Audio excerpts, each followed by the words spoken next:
This is Nightline and I'm Liyana Hassanel. News making the headlines. Cyberbullying and fake news. Very firm actions await social media platforms. And Cabinet to determine Malaysia's measures following ICJ's ruling on Israel.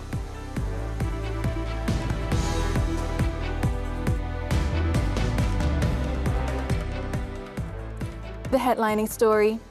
Communications Minister Fahmi Fadzil has hinted that very firm action will be taken against social media platforms within the next few days.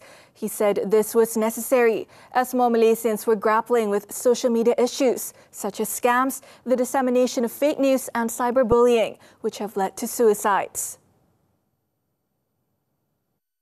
Semalam sewaktu saya teliti dalam satu TikTok live, sewaktu istiadat pertabalan, ada beberapa netizen yang telah dikenal pasti yang telah mengeluarkan kata-kata jelek sewaktu istiadat pertabalan berjalan, dan saya tidak lihat apa yang dilakukan oleh pihak TikTok untuk mengekang perkara ini daripada menjadi lebih buruk. He said the decision to take action comes after discussions with 3 other ministries, adding that the collaborative effort aims to update existing laws and ensure their effective implementation. Fahmi also called on the Malaysian Communications and Multimedia Commission, MCMC, to do something about the rising social media issues affecting Malaysians. The minister said he was also reviewing how the MCMC takes action against those who make offensive comments on social media, particularly on live broadcasting platforms such as TikTok.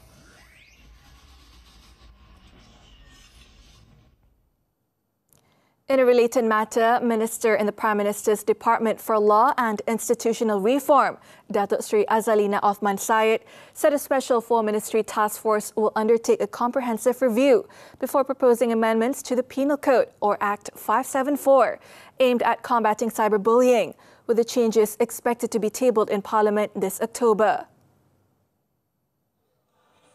According to Azalina, her ministry, in collaboration with the Digital Ministry, Home Ministry and Communications Ministry, will first focus on defining cyberbullying, as up to this point, the term has not been explicitly addressed in the country's legislation. Sebab dalam isu cyberbullying ni, ada orang berkata bahawa mereka ada kebebasan nak bercakap apa yang dia suka lah. Sebab dia kata dalam cyberbullying ni, mereka tak sentuh, mereka bercakap saja.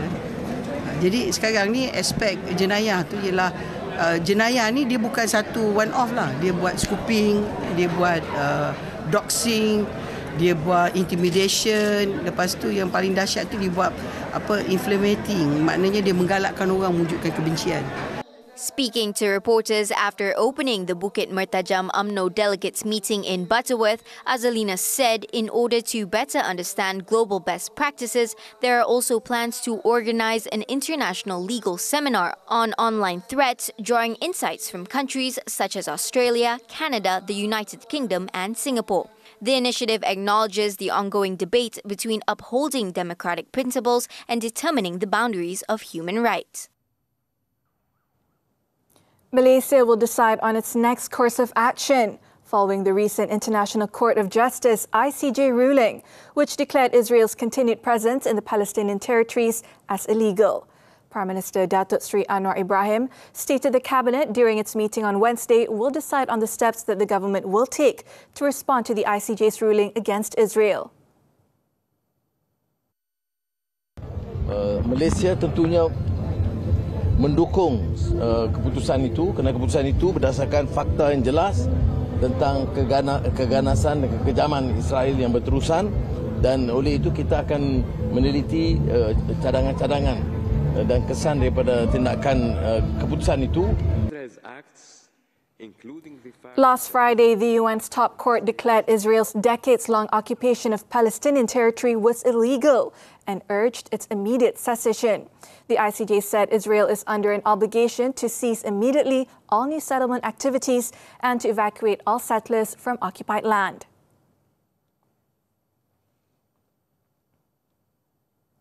In the meantime, the Middle East was reeling on Sunday from deadly violence, with the Zionist regime bombing the Gaza Strip, Lebanon and Yemen, despite the recent ruling by the International Court of Justice, ICJ. Gaza's health ministry reported that at least 64 people have been killed and 105 were injured across the strip in the past 24 hours, including 12 people in 3 separate attacks on the Nusayrat refugee camp. Residents said that a major operation was also underway in Rafah, with heavy artillery and clashes reported. Meanwhile, in Yemen, at least 3 people were killed and 87 wounded on Saturday from Zionist air attacks targeting an oil storage facility and a power plant in the port city of Hudaydah. It marks the first time the Zionist regime has directly launched an attack on Yemen, and yet another indication that Israel's war on Gaza could lead to a wider regional war. Zionist raids also injured at least 4 people in southern Lebanon on Saturday, with the regime targeting a depot storing ammunition allegedly belonging to Hezbollah. Datuk Seri Anwar Ibrahim wants all quarters, including those in the private sector, to fly the Jalur Gemilang at their respective premises in conjunction with the National Month celebration. The Prime Minister said the move would signify the people's loyalty and sacrifice in upholding the spirit of the country's independence for the past 67 years. Ini bukan isu kaum, bukan isu parti, bukan isu kedudukan atau pekerjaan. Ini soal jati diri, soal maruah, soal harga diri. Ini satu negara bila merdeka, kibaran bendera itu meluas di seluruh negara. Dia pasang di setiap gerai dan warung dan rumah dan pondok, di setiap sekolah dan masjid dan kuil dan gereja, tiap jabatan. Speaking at the launch of the National Month and Fly Jalur Gemilang 2024 celebrations in Cyberjaya on Sunday, Anwar said the National Day celebration this year must showcase the nation and people's pride in celebrating the National Month. He added this year's celebration should also be a new mark for the people to elevate Malaysia as a glorious country. Swasta, kadang-kadang sektor swasta ini sumbangan dia besar. Tak boleh kita perkecilkan. Tapi kadang-kadang mereka anggap hal ini agak remeh. Kerja mereka berniaga, catat keuntungan. Saya nak beritahu mereka, kalau negeri ini tak aman, niaga dia tak untung. Kalau tidak ada pengorbanan tentera dan polis dan pasukan keselamatan di perbatasan, tidak ada pelaburan baru. Jadi tunjukkanlah dukungan kamu. The Prime Minister also stressed that the government continuously intensifies various unity programs, while reminding the people that the country could not have achieved independence without the strength and unity of all parties. The 67th National Day celebration on August 31st will be held in Putrajaya, while the Malaysia Day celebration will take place in Sabah on September 16th. Barisan Hassanel BN Chairman Datuk Seri Ahmad Zahid Hamidi said none of the component parties or friends of BN were marginalised. In fact, the Deputy Prime Minister stated all have been given equal opportunities and have been engaged to discuss various issues. Zahid was speaking at a press conference after closing the Sabah BN Assembly and Sabah BN Convention in conjunction with the 50th anniversary and Golden Jubilee celebration of BN in Sandakan. He added that MCA President Datuk Seri Dr. Wee Ka Siong was given the honour of speaking and opening the Assembly and Convention, proving that component parties are important for BN. Earlier in his speech, Zahid stressed that only the people of Sabah will govern their own state. He said the central leadership of the coalition has never interfered with affairs of the state, nor has the coalition colonised Sabah.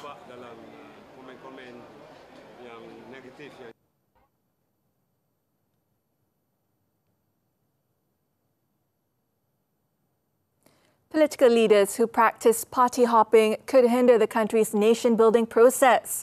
As such, UMNO Vice President Datuk Sri Johari Abdul Ghani said the country needs leaders with integrity and sincerity in their struggle.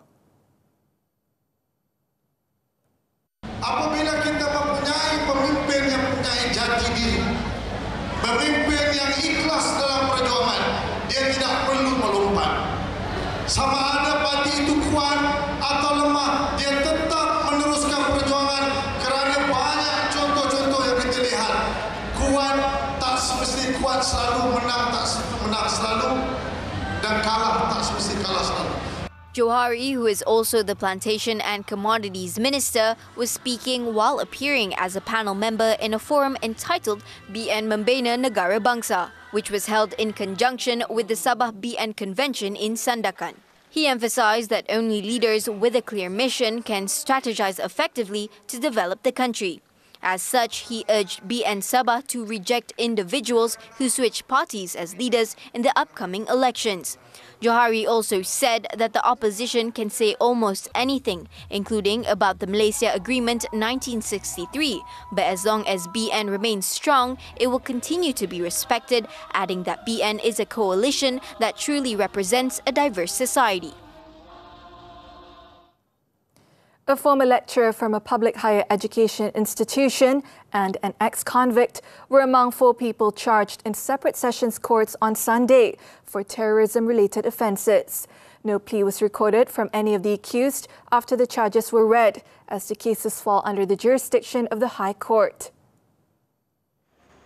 One of the accused, a former lecturer, 70-year-old Abdullah Daud, was charged in the Johor Bahru Sessions Court with 4 charges, including promoting the ideology of violence linked to the IS terrorist group between September 2023 and June this year. Abdullah was also charged with possession of 2 digital books and an IS-related video on his mobile phone, as well as 2 books with elements of terrorism.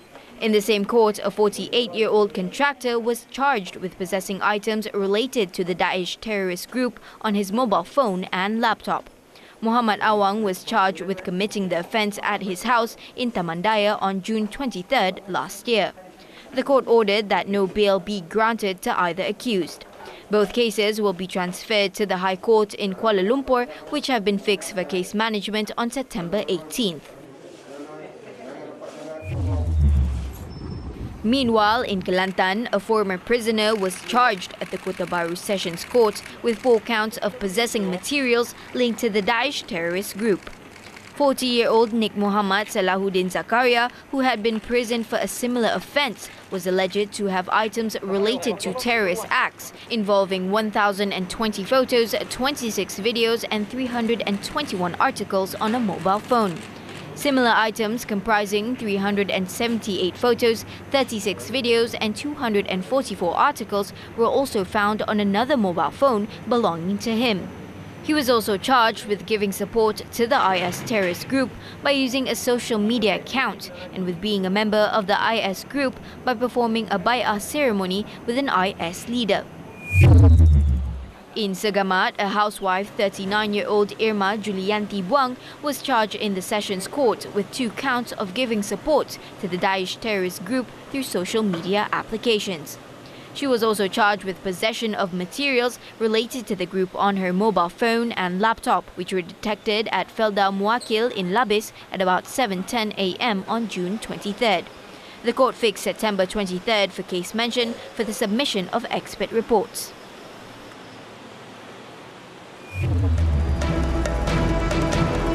South Korea's First Lady faces prosecution over luxury gift.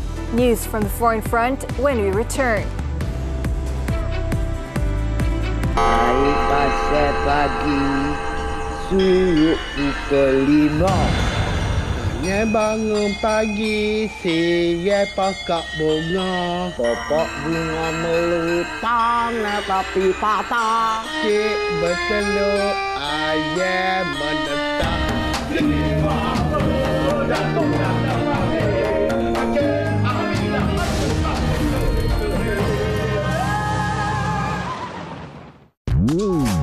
Istimewa di MHI sepanjang minggu ini.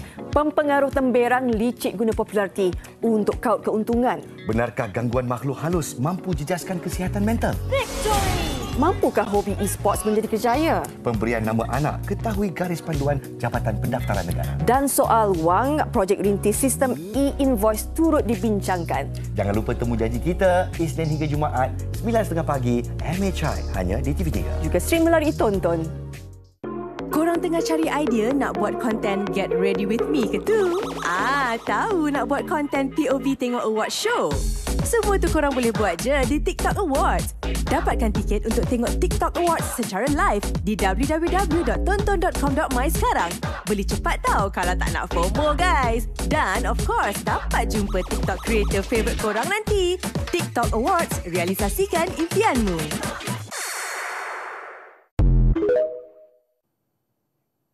The foreign news. Bangladesh's Supreme Court has scaled back a controversial job quota system on Sunday, following nationwide unrest over the past week, in which more than 100 people were killed. The Supreme Court ordered that the veterans' quota be reduced to 5%, with 93% of jobs to be allocated based on merit. The remaining 2% will be reserved for members of ethnic minorities, as well as transgender and disabled people. Ahead of the court's hearing, soldiers patrolled cities across the country, while a nationwide curfew and internet blackout remained in force. The local Home Ministry said the curfew would be relaxed from 3 p.m. to 5 p.m. local time on Sunday for people to run essential errands. In the meantime, Prime Minister Sheikh Hasina has declared Sunday and Monday as public holidays, with only emergency services allowed to operate.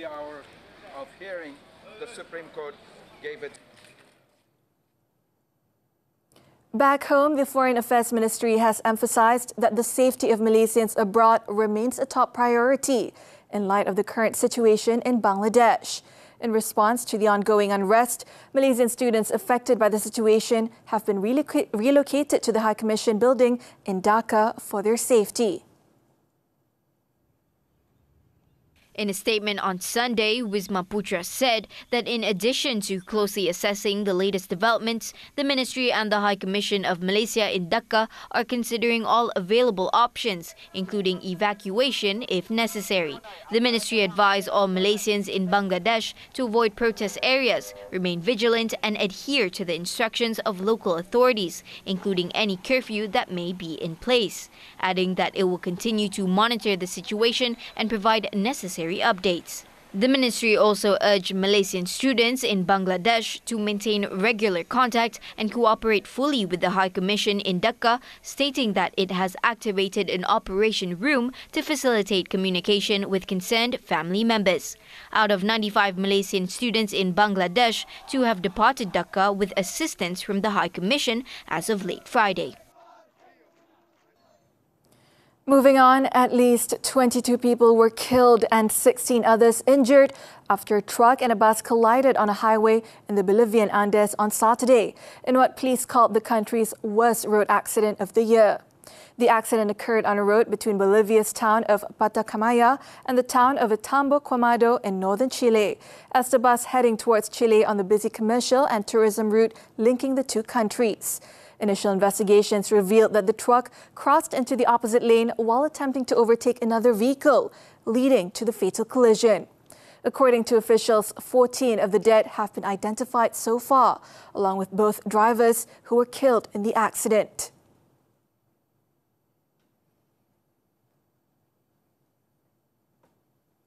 South Korean prosecutors on Sunday said First Lady Kim Kyon-hee has been questioned over allegations of stock manipulation and graft involving a $2,200 luxury handbag. In a statement, the Seoul Central District Prosecutor's Office revealed that prosecutors had conducted face-to-face questioning of Kim for about 12 hours. During the questioning, prosecutors mainly focused on how the luxury bag was received and any solicitations made by the gifter. Local media reported that prosecutors also focused on the circumstances and extent of her involvement in the Dutch motor stock transactions. This included questions about her role as a main investor, her ties with the chief conspirators, and her account usage. Kim's questioning marks the first time in history that the wife of a sitting president has been summoned for a prosecution investigation.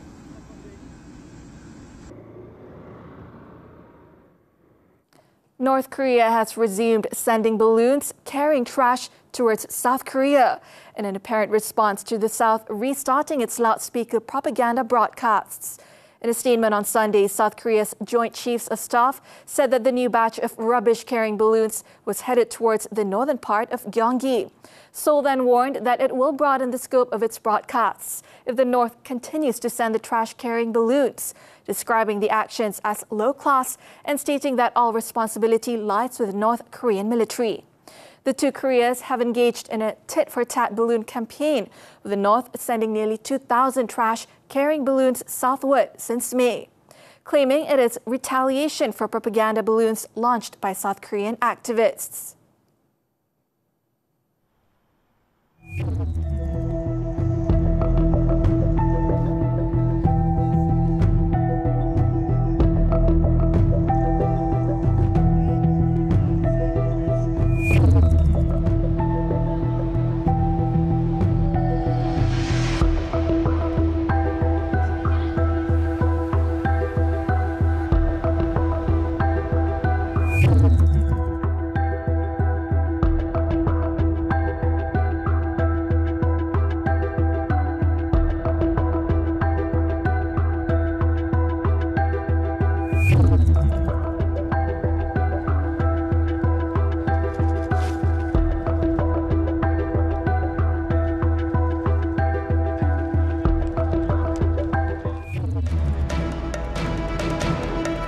Borges upsets Nadal to claim maiden title.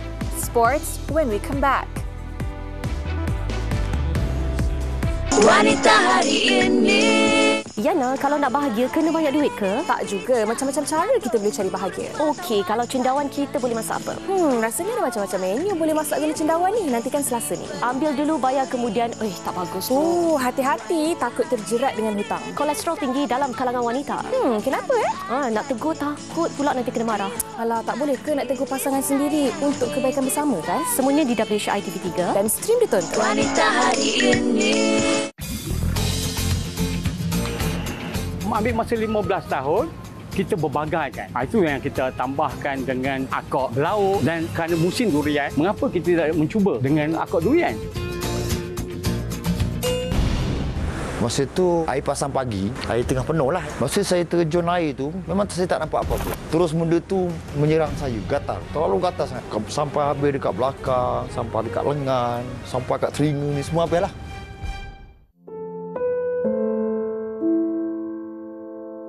Memang saya boleh bayangkan, ngeri. 33 buah kaki, nafas sesak. Kita akan susah bernafas. Jenazah yang dikenal pasti sebagai warga Malaysia akan dibawa pulang ke tanah air secepat mungkin. Bila jenazah lambat sampai kat sini, saya rasa satu penyesaan. Masa itulah semua orang peluk mak kan, meraung kan.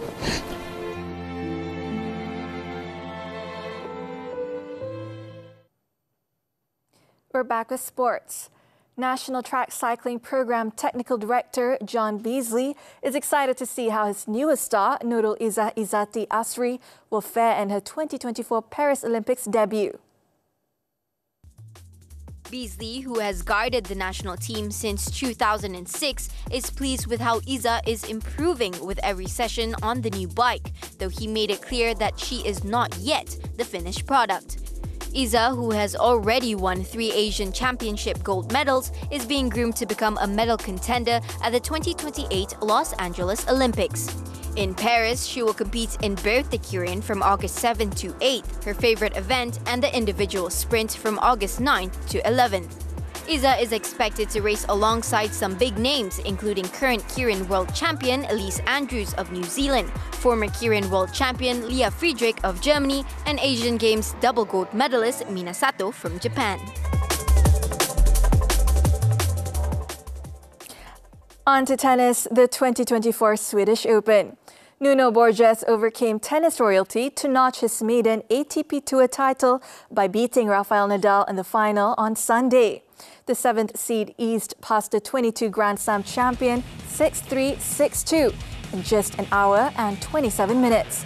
The 27-year-old Portuguese showed no sign of nerves and delivered a rock-solid performance against Nadal, breaking the Spaniard's serve 5 times before claiming his maiden tour level crown.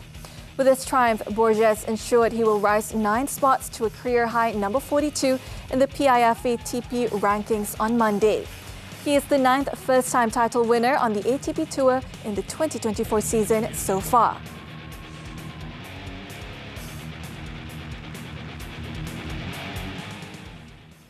Still on tennis, the 2024 Hamburg Open.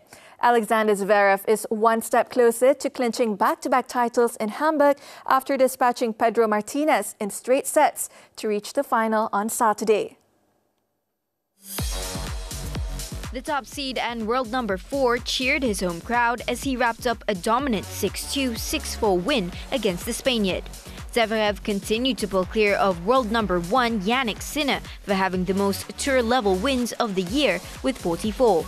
Standing between him and back-to-back titles is French 20-year-old Arthur Fils, who breezed past Argentine third seed Sebastian Baez 6-2, 6-2. This is Zverev's third final of the season, all of which have come on clay, with a victory at the Italian Open in May before losing out to Carlos Alcaraz in the final of the French Open in June.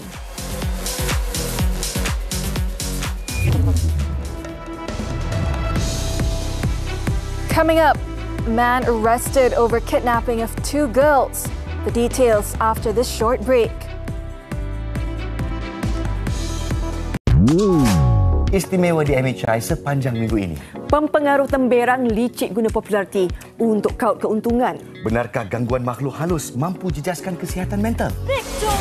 Mampukah hobi e-sports menjadi kerjaya? Pemberian nama anak, ketahui garis panduan Jabatan Pendaftaran Negara. Dan soal wang, projek rintis sistem e-invoice turut dibincangkan. Jangan lupa temu janji kita Isnin hingga Jumaat 9.30 pagi MHI hanya di TV3. Juga stream melalui Tonton. Ambil masa 15 tahun, kita berbagaikan. Itu yang kita tambahkan dengan akak lauk dan kerana musim durian, mengapa kita tidak mencuba dengan akak durian? Masa tu air pasang pagi, air tengah penuh lah. Masa saya terjun air tu, memang saya tak nampak apa-apa. Terus benda tu menyerang saya, gatal. Terlalu gatal sangat. Sampai habis dekat belakang, sampai dekat lengan, sampai dekat telinga ni semua habis lah. Pembunuhan tragis Nur Farah Kartini. Hari itu dia tak respon, menunjukkan dia di kawasan yang mungkin tak disignal. Kami dah tak tentu hala dah. Bukti di lokasi jadi petunjuk pihak polis. Kawasan ni memang jarang orang lalu. Cuma ada orang tertentu mungkin dia tahu jalan dalam kan. Saksikan 999 Selasa jam 9 malam di TV3 dan stream sekarang melalui Tonton.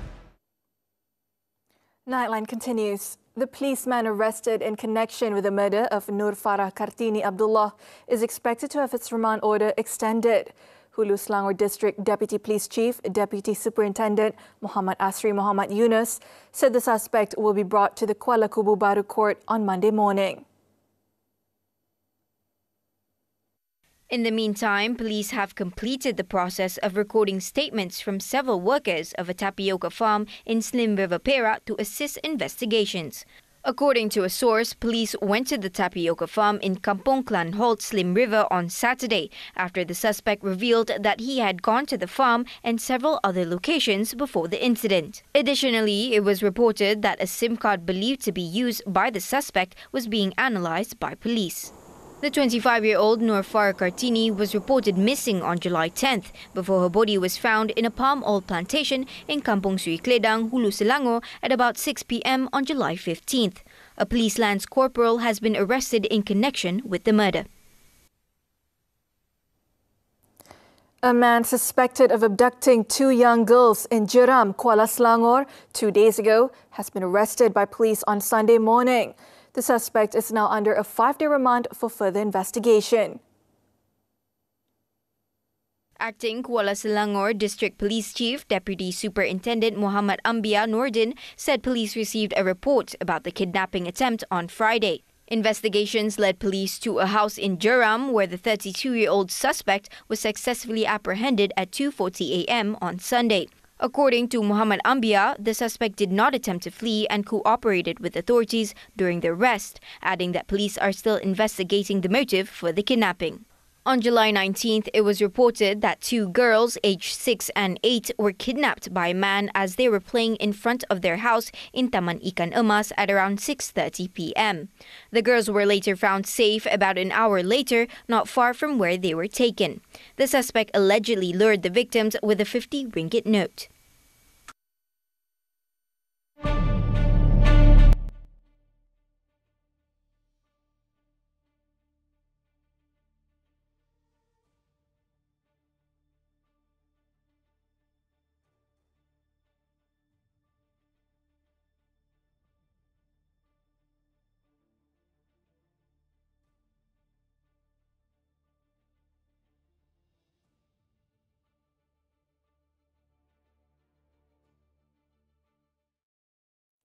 As we wrap up Nightline this time around, let's take a look at a drone show of the beloved Japanese manga series, Doraemon, which wowed thousands of fans and tourists in Hong Kong. With that, I'm Hassanel. Thank you for tuning in and have a great week ahead.